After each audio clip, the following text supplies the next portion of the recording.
et un serment que je vais faire à la France. Je ne vous trahirai pas, je ne vous mentirai pas. Je n'ai jamais été, Christine O'Crête, pour l'immigration zéro. Il faut déclarer comme objectif le quota zéro d'immigration. Sur les 15 pays de l'Union avant l'élargissement, il y en a 14 qui ont un ministère d'immigration, un seul qui n'en a pas, c'est nous. Parmi les 14, 6 n'ont aucun ministère ou secrétariat d'État spécifique. En fait, il y en a un seul qui a quelque chose qui se rapproche un peu de ce que M. Sarkozy propose. Ce sont les Anglais. Je veux être le président de la France des droits de l'homme.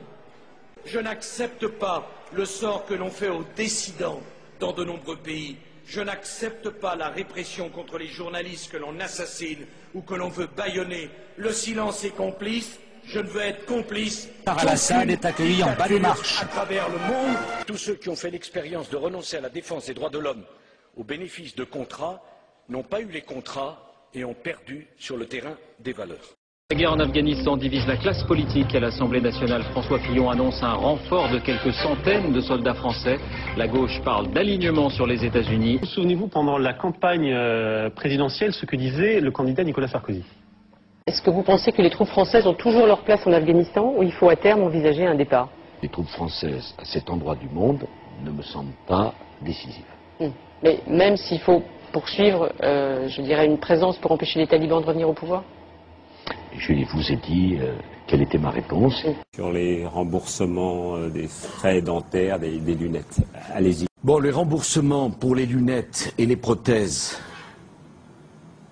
Les Français ont un remboursement qui ne doit pas être supérieur à 30%. J'ai proposé qu'on porte les remboursements jusqu'à 50%. Le gouvernement souhaite confier aux mutuelles la totalité des remboursements des frais d'optique. Lunettes et lentilles ne seraient plus remboursées par l'assurance maladie.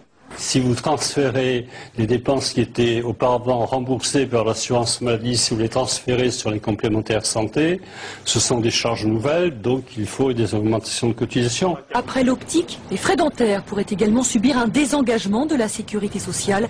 Or, 8% des Français ne bénéficient pas de mutuelle santé complémentaire. Voilà. Excusez-moi, est-ce que vous pourriez juste nous confirmer, savoir si les frais d'optique ou par d'autres frais vont être déremboursés par la sécurité sociale? Les médicaments, justement. Je ne suis pas d'accord avec la franchise par boîte de médicaments, parce que ça pénalise celui qui est très malade.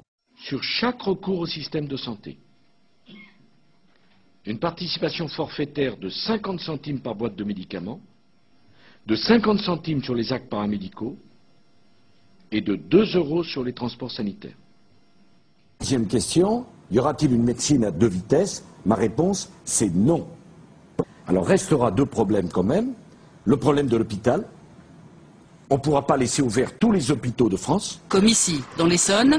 D'ici 1 an ou 2, l'hôpital des Temples, 20 km plus loin, sera peut-être le seul à offrir un service d'urgence. Il n'y aura pas de privatisation d'EDF et Gaz de France. C'est clair, c'est simple et c'est net. Il est en effet clair qu'EDF et Gaz de France, nous devons les transformer d'établissements publics en sociétés anonymes. Depuis le début de l'année, les prix du gaz ont progressé de 9,5%. Les tarifs ont régulièrement augmenté, comme le montre ce graphique, plus 25% en 3 ans. Un mot sur le financement de l'audiovisuel public. Sur la question de la redevance, Nicolas Sarkozy a finalement changé d'avis. Le chef de l'État a annoncé hier à des professionnels qu'il acceptait de l'indexer sur le coût de la vie. La semaine dernière, il s'était opposé à une hausse même de 2 € de la redevance. Je me suis engagé toujours à ce qu'il n'y ait pas d'augmentation de la redevance. De 2 €. Mais écoutez, oui. Je veux, si je suis élu président de la République, que d'ici à 2 ans, plus personne ne soit obligé de dormir sur le trottoir. En janvier dernier, un plan d'action pour les sans-abri prévoyait la création de 27 000 places. On est aujourd'hui loin du compte. 3 millions d'entre vous qui ont une retraite inférieure au minimum vieillesse. J'augmenterai de 25% vos retraites. Pour les retraités cette fois, qui verront leur retraite augmenter de 1%. Ma conviction, c'est qu'une des questions centrales pour la France, c'est celle du pouvoir d'achat des Français. Il ne reste pas assez quand on a travaillé tout le mois. Je veux être le candidat du pouvoir d'achat. Je veux être le candidat de l'augmentation des salaires. Puisqu'on sait ce qu'il faut faire, on va le faire. Alors, s'agissant d'ailleurs du pouvoir d'achat, qu'est-ce que vous attendez de moi? Réduire le débat politique français à la seule question du pouvoir d'achat, c'est absurde. Si c'est ça votre conception de politique, ben on se trompe, on ne parle pas de la même chose. Je n'ai jamais voulu monter une catégorie de Français contre une autre. Mais je dis qu'il faut savoir terminer une grève. Désormais, quand il y a une grève en France, personne ne s'en aperçoit. Il faut absolument que l'État réduise son train de vie. Derrière ces grilles, près de 100 000 euros déboursés chaque jour l'an dernier. C'est sur l'année 3 millions d'euros de plus qu'à la fin du quinquennat de Jacques Chirac.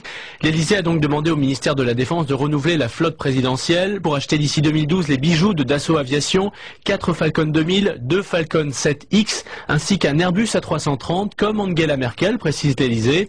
Estimation d'un spécialiste aéronautique, 300 millions de dollars, plus de 200 millions d'euros, plus les 5 000 euros d'heures de vol, facturés ensuite à l'Élysée. T'as pas l'argent dans les caisses. Pouvoir d'achat, vous êtes impatient? Nous aussi. Augmentation substantielle de son salaire, de 6 594 € aujourd'hui à 20 000 € par mois. Il n'y a pas de problème de pouvoir d'achat en France.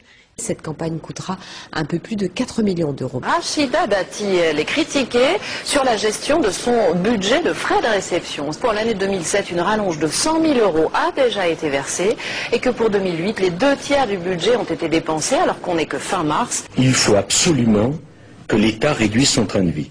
Mais depuis un an qu'il est président, cette dette s'est encore aggravée et depuis le début de ce reportage de 2 minutes, cette dette s'est encore alourdie de 230 000 €. Et un serment que je vais faire à la France. Je ne vous trahirai pas.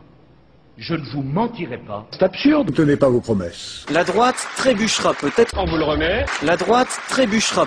Circulez, il n'y a plus rien à voir. Casse-toi là, Oh, ah, quel enfant.